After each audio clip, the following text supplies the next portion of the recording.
Hey everyone! Before we dive deep, let's set the stage properly. Quantum computing is one of the most exciting topics in this entire 50-day series. Quantum computing is not just faster classical computing. It represents an entirely new computational paradigm built on the strange and counterintuitive rules of quantum mechanics. For decades, we've relied on classical computers that process information using bits that are strictly 0 or 1. But quantum computers use qubits, which can exist in multiple states simultaneously thanks to a phenomenon called superposition.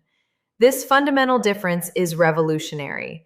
It opens the door to exponential speedups for specific classes of problems that are practically impossible for even the largest supercomputers today.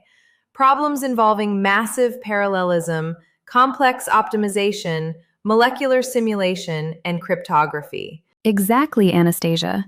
So it's not about replacing classical computers, right? In this slide, we lay the essential groundwork for everything that follows. We'll explore why quantum mechanics is the foundation of this new computation model, how it achieves these incredible speedups, and most importantly, the profound architectural implications this technology will have on software systems over the next decade. Every forward-thinking architect needs to understand these concepts now, because the decisions we make today will determine how ready our systems, cloud platforms, security architectures, and applications will be when quantum hardware becomes truly practical. Let's do a detailed side-by-side comparison that will make this fundamental difference crystal clear. A classical bit is like a simple light switch. It's either on or off. It's deterministic, stable, and easy to understand. Everything in our current digital world is built on billions of these binary switches. A quantum bit, a qubit, is fundamentally different. Thanks to superposition, a qubit can be in a combination of both 0 and 1 states simultaneously.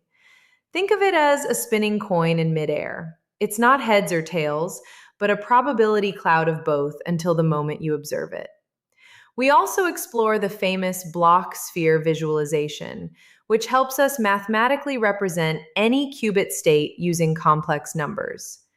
Physically, qubits are implemented in several ways: superconducting circuits like IBM and Google, trapped ions, ion Q and quantinuum, photonic systems, neutral atoms, and more.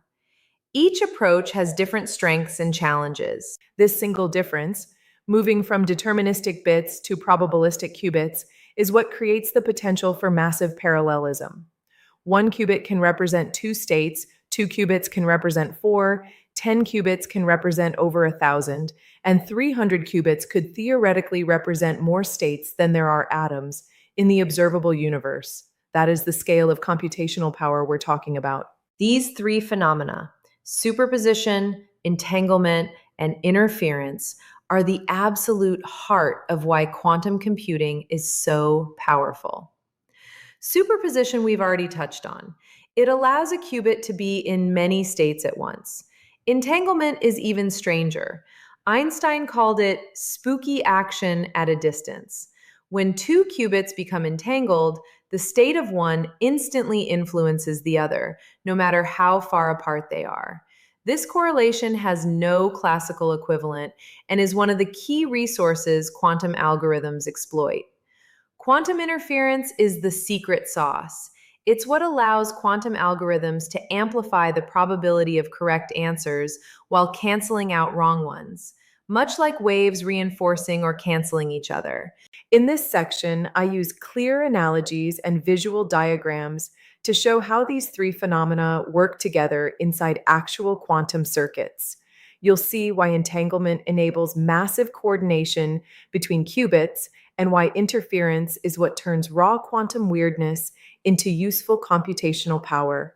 These concepts are not just theoretical, they are the foundation of every quantum advantage we hope to achieve. Now we move from pure theory into the actual building blocks that engineers use to construct quantum programs. Just like classical computers use logic gates, and, or, not, quantum computers use quantum gates. We explore the most important ones: the Hadamard gate, which creates superposition, Pauli gates, the C-naught gate, which creates entanglement, phase gates, and many others. What's fascinating is that quantum circuits must be reversible, unlike many classical operations. This leads to the famous no cloning theorem, which states you cannot make a perfect copy of an unknown quantum state. I walk you through how engineers compose these gates into full quantum circuits, drawing direct comparisons with classical Boolean logic while highlighting the completely different rules and possibilities. By the end of this slide, you'll have a solid mental model of how quantum programs are actually built. This is where the theoretical power becomes extremely practical and sometimes scary. We start with Shor's algorithm, discovered in 1994. It can factor large numbers exponentially faster than the best classical algorithms. Why does this matter? Because almost all modern encryption, RSA and ECC, relies on the difficulty of factoring large numbers. Shor's algorithm could break most of today's internet security if run on a sufficiently powerful quantum computer. Then we have Grover's algorithm, which provides a quadratic speedup for searching unsorted databases. While not exponential, it's still incredibly powerful for optimization and search problems.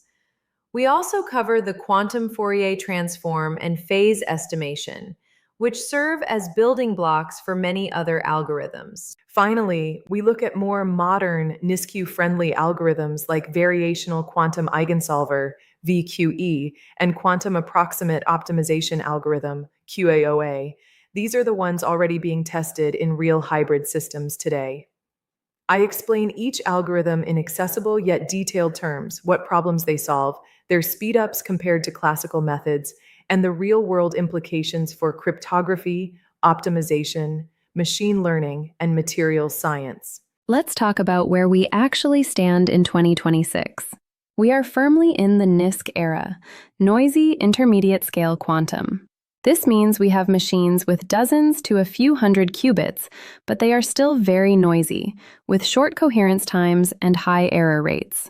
Leading players right now include IBM Quantum, with their Eagle, Osprey, and upcoming Condor processors pushing over 1,000 qubits. Google Quantum AI with their Sycamore and Willow chips. IonQ and Quantinuum leading in trapped ion technology, which offers better coherence times. Rigetti focusing on superconducting systems with strong hybrid cloud integration. Today's systems typically have qubit counts between 50 and 1,000 plus, coherence times measured in microseconds to milliseconds, and error rates that still require heavy error mitigation. The good news for architects? You don't need your own quantum lab. Major cloud platforms now offer easy access. IBM Quantum, AWS Bracket, Microsoft Azure Quantum, and Google Quantum Engine. You can start running real quantum circuits today from your laptop. In this section, I show you how to choose the right backend for different workloads and what limitations you must design around when building hybrid applications. Quantum supremacy was a major milestone, but it's important to separate hype from reality. When Google claimed supremacy in 2019 with Sycamore, they performed a specific random circuit sampling task in 200 seconds that would have taken the world's fastest supercomputer thousands of years. However, supremacy is about beating classical computers on a very narrow artificial task. What really matters for us as architects is quantum advantage. When quantum systems solve real business or scientific problems better, faster, or cheaper than classical alternatives. We currently see early quantum advantage in areas like quantum simulation of small molecules, certain optimization problems, and financial risk modeling. I walk you through the difference between theoretical supremacy and practical advantage, show you the latest benchmarks in 2026, and help you understand which types of problems are already starting to benefit from quantum acceleration. This is where quantum computing becomes really hard. Qubits are incredibly fragile. Any interaction with the environment, Heat, electromagnetic noise, cosmic rays, causes decoherence, destroying the quantum state and turning your computation into random noise. Current coherence times are still very short. A qubit might hold its state for only 50 to 500 microseconds before collapsing. That's barely enough time to run a few dozen operations. We explore the threshold theorem, which tells us that if we can keep physical error rates below a certain threshold, around 1%, we can build reliable logical qubits through error correction. I explain the main sources of noise, why scaling up is so difficult, and the sophisticated techniques researchers are using: dynamical decoupling, error mitigation, and the beginnings of active error correction to fight these fundamental physical limitations. To achieve fault-tolerant quantum computing, we need logical qubits built from many physical qubits. The leading approach right now is the surface code, which encodes one logical qubit using hundreds or even thousands of physical qubits. We also look at other promising codes like color codes, concatenated codes, and newer topological approaches. The overhead is massive. Experts estimate we may need 1,000 to 10,000 physical qubits to create one stable logical qubit with low enough error rates for useful computation. In this slide, I give you a realistic timeline for fault-tolerant quantum computing. Most estimates point to 2030 to 2035 for early fault-tolerant machines, and show what this means for architectural planning today. Important reality check. Quantum computers will not replace classical computers. Instead, we will build hybrid classical quantum systems where quantum acts as a powerful coprocessor for very specific hard subproblems. This slide focuses on variational quantum algorithms, VQA, such as VQE and QAOA, which are designed exactly for NISQ hardware. These algorithms use classical computers to optimize parameters, while the quantum processor handles the hard combinatorial or simulation part. I show you proven architectural patterns for integration, how to design APIs between classical and quantum components, manage data transfer, handle queuing, and build resilient workflows that gracefully degrade when quantum hardware is noisy or unavailable. This hybrid model is how quantum will actually enter production systems in the coming years. Shor's algorithm is the biggest threat quantum computing poses to our current digital infrastructure. It can break RSA and ECC, the foundation of almost all internet security, in polynomial time. We discuss the current estimated timeline for Q-Day, when cryptographically relevant quantum computers appear. Most experts now point to 2030 to 2035. I give you clear, actionable steps every architect should take right now.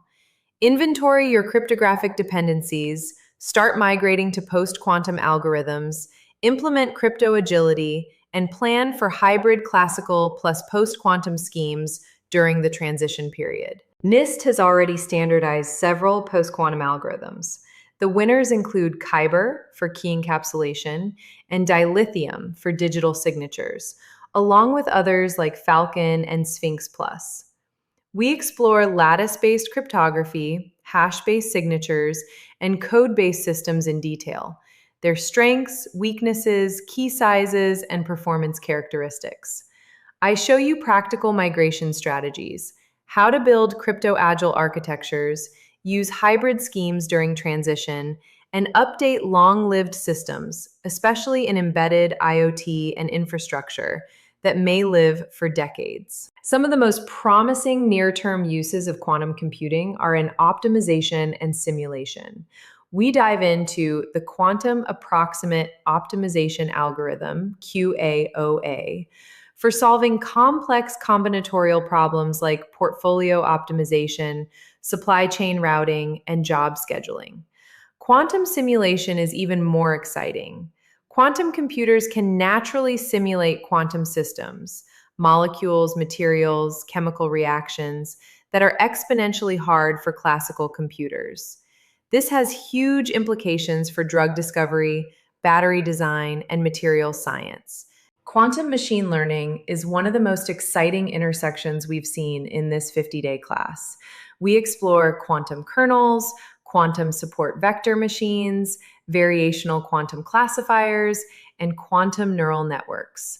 While full quantum ML is still early, hybrid quantum classical models already show promise in areas with high dimensional data or where quantum feature maps provide natural advantages. We also discuss current limitations and how quantum will likely complement, rather than replace, the classical deep learning architectures we covered earlier in the course. This is the big picture transformation slide. In the future, we won't have purely classical or purely quantum systems. We will have hybrid quantum classical architectures at every layer: cloud, edge, and even high performance computing. We discuss emerging concepts like quantum networking, quantum internet, distributed quantum computing, and new design patterns for quantum aware systems. I paint a clear vision of how cloud providers, edge devices, and enterprise systems will evolve to incorporate quantum capabilities over the next 10 to 15 years. We look at concrete initiatives happening right now: IBM Quantum Network, Google Quantum AI, Microsoft's Azure Quantum, and major national programs in the US, China, and EU. Early commercial use cases in finance, option pricing, risk analysis, pharmaceutical research, and logistics are already delivering value. I share lessons learned from these pioneering deployments: what worked, what didn't, and what architects should watch for. Not every problem benefits from quantum. In this slide, I give you clear criteria, problem characteristics that scream quantum advantage versus problems that should stay classical for the foreseeable future. We do honest cost-benefit analysis for the 2026-2030 period and help you assess technical risk, organizational readiness, and total cost of ownership. Here I present a practical, step-by-step quantum architecture decision framework you can use immediately in your projects.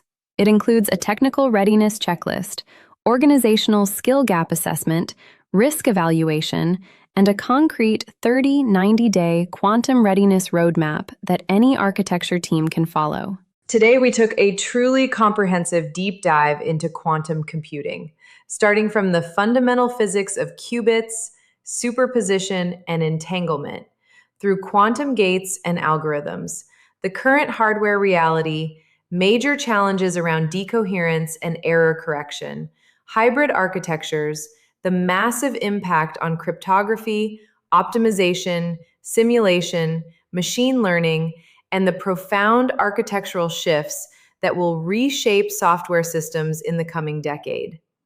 We also equipped you with practical decision frameworks and roadmaps so you can start preparing your systems and organizations today. That wraps up our deep exploration of quantum computing and its architectural impact.